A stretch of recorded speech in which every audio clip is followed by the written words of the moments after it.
என் தம்பி நடேசகிட்ட தான்டா இருக்கு.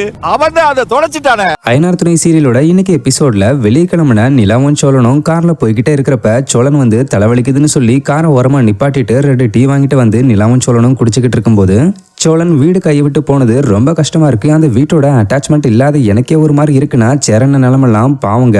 இவங்க இப்படி சீல் வச்சு எங்களை வெளியே துரத்துனதுக்கு அப்புறம் தான் எப்படியாவது அந்த வீட்டை வாங்கி ஆகணும்னு தோணுது. ஆனா அது எப்படின்னு தான் தெரியலங்கன்னு சொல்ல நிலா, அப்ப நான் ரெஜிஸ்டர் ஆபீஸ்ல விசாரிச்ச வரைக்கும் உங்க அத்தைக்கும் பெரியப்பாக்கும் போக வேண்டிய சொத்து தாத்தா பேர்ல இருந்து அவங்க பேருக்கு மாறிடுச்சு. ஆனா உங்க அப்பாவோட சொத்து மட்டும் ஏன் உங்க அப்பா பேருக்கு மாறலன்னு கேட்டு, ஒருவேளை உங்க அப்பாக்கான உயில உங்க பெரியப்பாவும் அத்தையும் வச்சுக்கிட்டு நம்மள அலைய விட்டா என்ன பண்றதுன்னு இப்படி நிறைய டிஸ்கஷனை நிலாவும் சோழனும் பண்ணிக்கிட்டு இருக்கேன். இன்னொரு பக்கம் நம்ம நடேசன் தன் வீட்டோட மெயின் கேட்டுக்கு வந்து பூட்டு போட்டிருக்கிறத பார்த்துட்டு கடுப்பாகி கல்லெடுத்து பூட்டை உடைக்க ஆரம்பிச்சிட்டாரு. தன்னோட அப்பாவை காணுமேனு தேடிக்கிட்டு வந்த சேரன் இதை பார்த்து பதறி போய் அப்பாவை தடுக்க, எதிர்க்க யதார்த்தமா வந்த சேரனோட அத்தை இதை பார்த்து கதறிட்டு வந்து இப்படி பண்ணா போலீஸை கூப்பிட்டுருவேன்னு சொல்லி மிரட்ட, பதிலுக்கு நடேசன் செமையா கடுப்பாகி, உனக்கு சொத்து இருக்கும்போது ஏன் சொத்தை அபகரிக்க பாக்குற, இந்த கல்லால பூட்ட மட்டும் இல்ல உன்னோட மண்டையும் உடைச்சிருவேன்னு சொல்லி எகிரிக்கிட்டு வரும்போது சேரன் அதை தடுத்து அத்தை கிட்ட மன்னிப்பு கேட்டு தன்னோட அப்பாவை அங்கிருந்து கூட்டிட்டு போயிட்டாரு. அதுக்கப்புறம் இந்த பக்கம் சோழனும் நிலாவும் பாண்டியனையும் பல்லவனையும் கூட்டிட்டு வந்து வீட்டோட உயில் எங்க இருக்குன்றத தெரிஞ்சுக்கிறதுக்காக ஒரு பயங்கரமான திட்டத்தை தீட்ட ஆரம்பிச்சிட்டாங்க. அதுல பெரியப்பா மேலதான் டவுட்டா இருக்கு. ஸோ அவர்கிட்ட இருந்துதான் விசாரணை ஆரம்பிக்கணும்.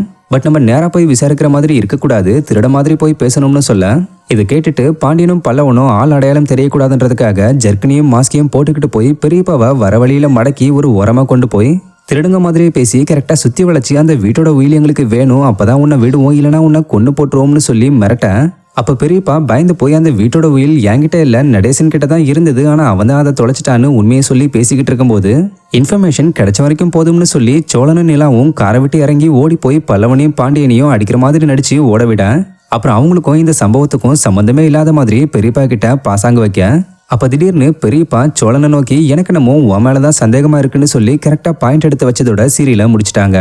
ஸோ அடுத்து என்ன நடக்க போகுதுன்றதை தெரிஞ்சுக்க நாளைக்கு வரைக்கும் வெயிட் பண்ணுங்க. அண்ட் இந்த மாதிரி ஐயனார் துணை சீரியலோட அப்டேட்ஸை முன்கூட்டியே தெரிஞ்சுக்க மறக்காம நம்மளோட சேனலை சப்ஸ்கிரைப் பண்ணிக்கோங்க.